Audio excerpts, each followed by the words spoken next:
Tucson Church, December 12th, 1965.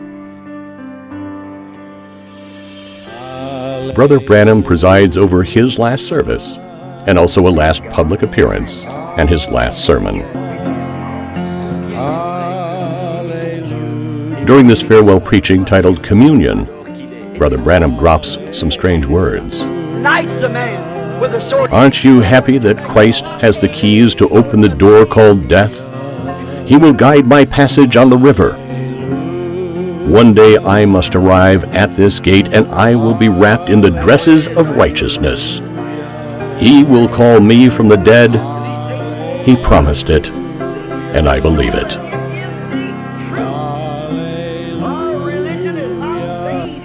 The congregation only understood the meaning of this sentence a week later.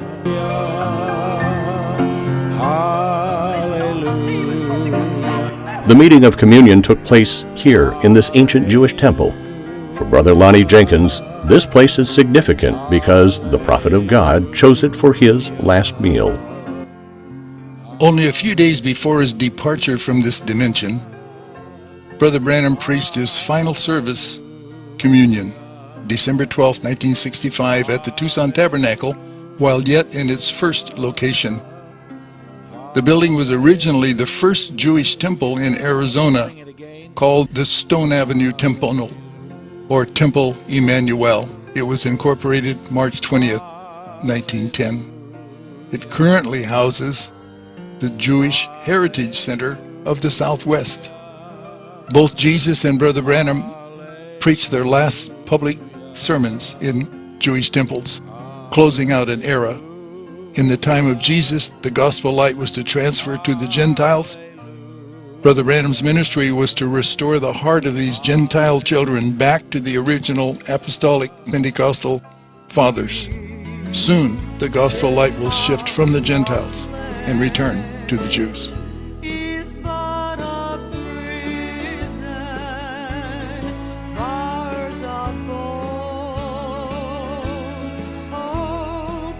This brother here also gives us his testimony concerning this last service of farewell.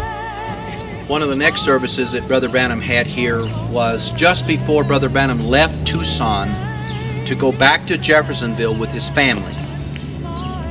In that particular service, there were so many people that they had a communion service. And Brother Branham had communion here a couple of days before he left on December the 18th, 1965. We know that that night Brother Branham left here. The accident occurred in Texas, and then on December the 24th, Brother Branham passed away. I'm sorry. That lady so much.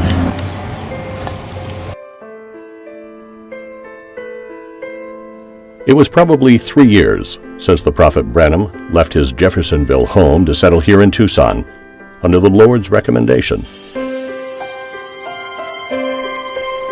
It's Peary Green, the head of this church where William Branham preached his last sermon. Is that I found the building without Brother Branham telling me. Now, he said that the other brothers, the reason they wouldn't start one is because they would find a building and they'd come and say, Brother Branham, is this where we're supposed to be?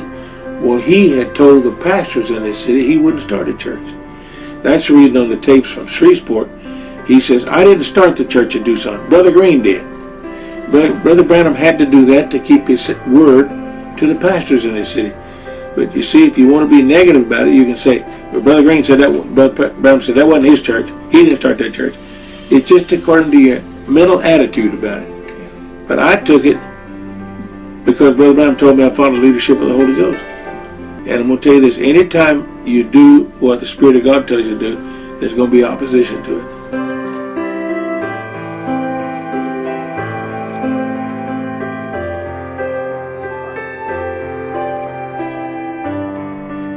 December 18th, 1965, Brother Branham and his family embark on a long journey to Jeffersonville, where they plan to spend their Christmas holidays. Brother Branham was driving this Ford station wagon.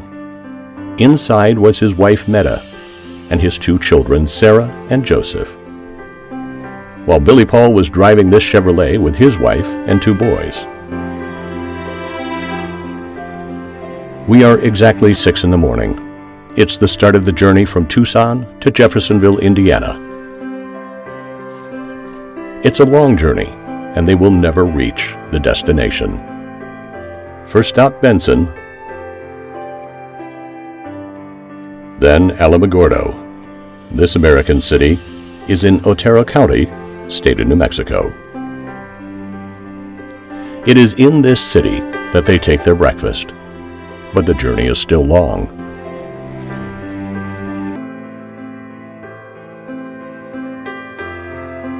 Before dark, they reached Clovis, still in the state of New Mexico. This stop is important because it will be the last before the fatal destiny.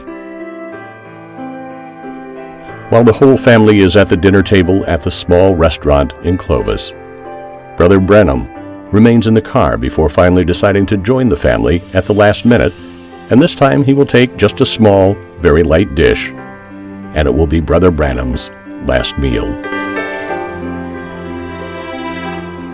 Upon leaving the restaurant, Brother Branham orders his youngest son, Joseph, to ride in Billy Paul's car.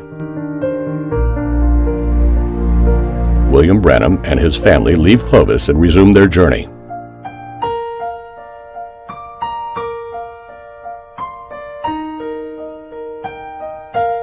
It's 7 p.m. The night has just fallen on Texas. Brother Branham's convoy is about 128 kilometers from the town of Amarillo. Billy Paul's car is ahead and Brother Branham's behind, when suddenly Billy spotted a car with just one headlight on, giving the impression of a motorcycle coming against him. He barely dodges him and suddenly hears a big crash.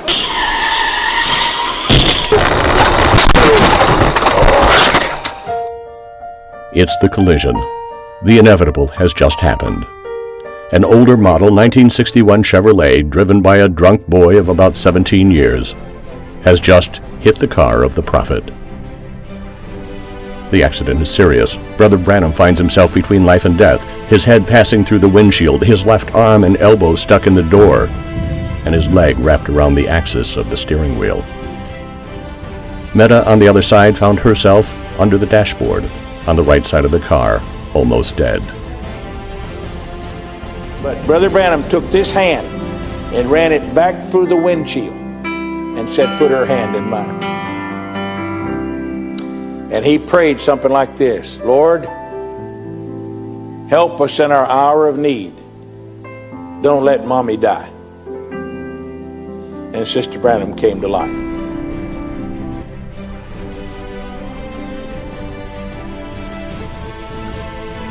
Meanwhile, Joseph, who was locked in the car, shouted loudly, and Brother Branham, in the midst of distress, lifted his head. While in heaven, a sign occurred, signaling that an important event just happened in the world. The ambulance evacuates the other casualties on the scene, but Brother Branham, on the other hand, remains embedded in his vehicle. It took 45 minutes to clear William Branham from the scrap.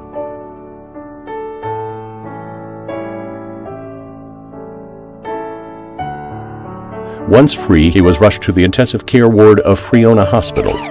Due to the seriousness of his condition, he was transferred to the Amarillo Hospital 15 kilometers from here. He spent nearly a week in this hospital, where the doctors did everything trying to save his life. During this dark moment, Christians gathered around the world to intercede and pray for Brother Branham, while many others made the trip.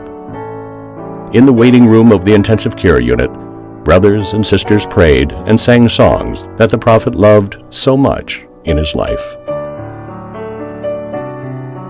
I go in the intensive care unit and they've just brought Brother Branham out of the operating room. They've got Brother Branham in traction, this arm and his leg, and they've done a tracheotomy on him. And they tell me they've not get him to respond. He hadn't done anything. And I woke up there and I began to talk to Brother Branham, and I said, "Brother Branham, speak the word." He don't respond or anything else. Nothing. I break down and I start crying. And I start singing. On the wings of a snow white dove, God sends his pure, sweet love. And Brother Branham opens his eyes and smiles. The nurse gets all excited.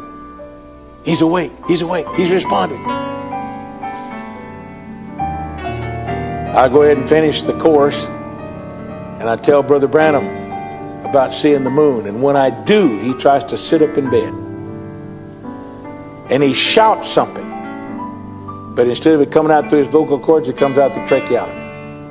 I do not know what he was trying to say. That was the last utterance that Brother Branham made, as far as I know.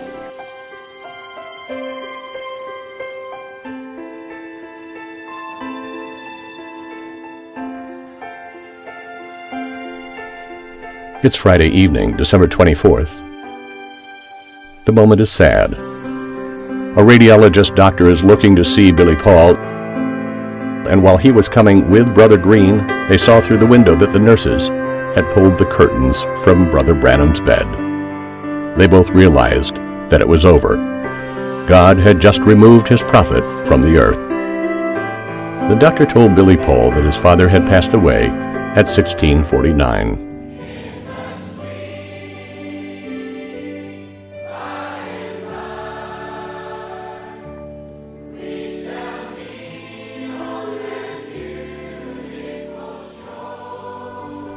It was Peary Green who brought the sad news to the brothers gathered outside. The sun had just set on the western sky, and an extraordinary sign was visible to the naked eye. The evening star, the moon, and the sun shone almost in the same way. The three heavenly bodies were so close to each other. He was born under a sign, and he died under a sign.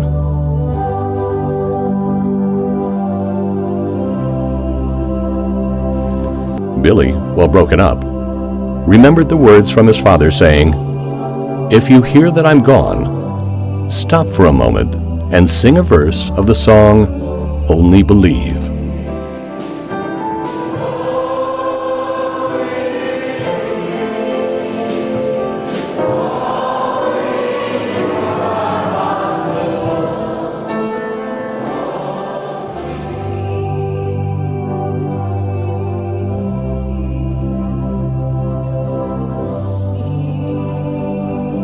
Thoughts and memories passed through the minds.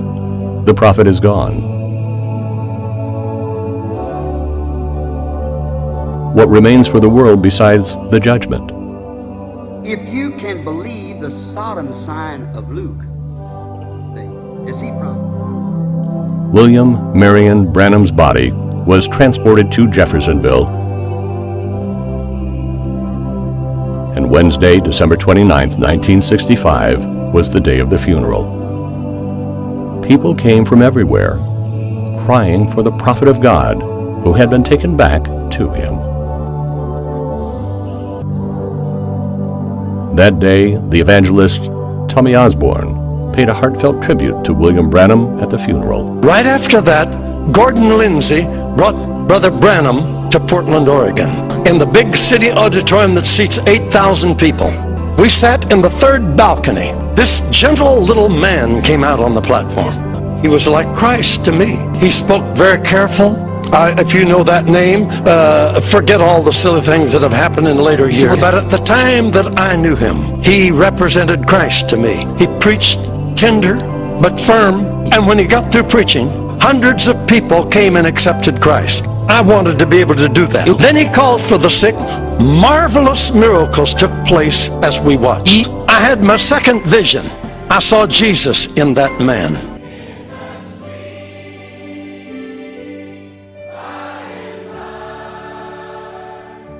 Brother Branham's body rests behind this grave here at Eastern Cemetery in Jeffersonville, Indiana. Believers from all over the world come by dozens every year to visit his tomb where great supernatural signs continue to be seen to this day.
Father, for what you have done, the message of the hour. We thank you for your servant, your messenger, and his message.